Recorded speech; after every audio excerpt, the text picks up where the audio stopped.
dastlabki partiyani qurgan vaqtda biz jakargan, bizning istixborotimiz bor ham. Biz o'zimizning asos zehnini, asos ortiqchiligini istixborotda deb qaraymiz.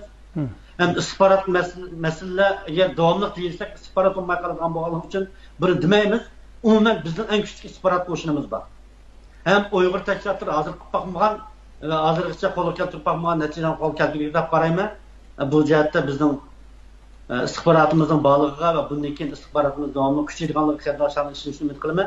Bizning bundan keyin partiyaning asosiy chiqimi istixborot bilan tur to'xtatish, ya'ni ijtimoiy xizmat bilan, da'vo qismi bilan kurash qismiga o'xshash diqqat berganligimizni qarindoshlarimizni sevgi samay bo'lmaydi. Men Uyg'urlarning muayyan bir tashkilotiga bizning bir necha a'zoni kirgizdim.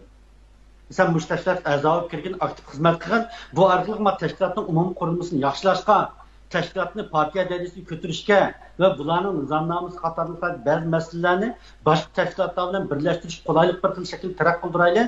Kelgusida bu siyosiy aktivlar bilan biz birlashganlik uchun bir yo'l ochaylik. Bular sen bu astatda bir sinib kirganda singish paylik uchun uni kirgizdim.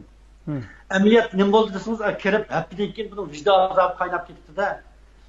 Bu qattiq mang'imni kiyib kendi meni mustaqman vatanga Xitoyga kirgizgan bo'lsang mayli, men 2 kunlikqa Uyg'ur 2 kunlik qilsang bu siyosat degan baksiz bak paskinimga senda samimiyat degan narsa yo'qka, men qarab turib Uyg'urlarni 2 kunlik qilamdim men.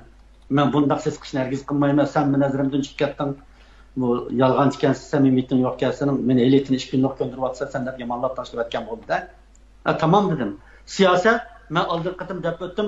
Vaqt kelsa men bunansib qilish buyurishim kerak-ku boshqalarni. Vaqt kelsa partiya idorasi meni o'ldirib yetarish kerak-ku hatto. Bizning g'oyamiz vatanni mustaqil qilish, unda u go'zal axloq, go'zal pozitsiya, sinf kuchli yaxshi o'quvchi o'xshash 5 bo'lish, 3 go'zal 5 bo'lish bilan bo'lmaydi bu ishchi.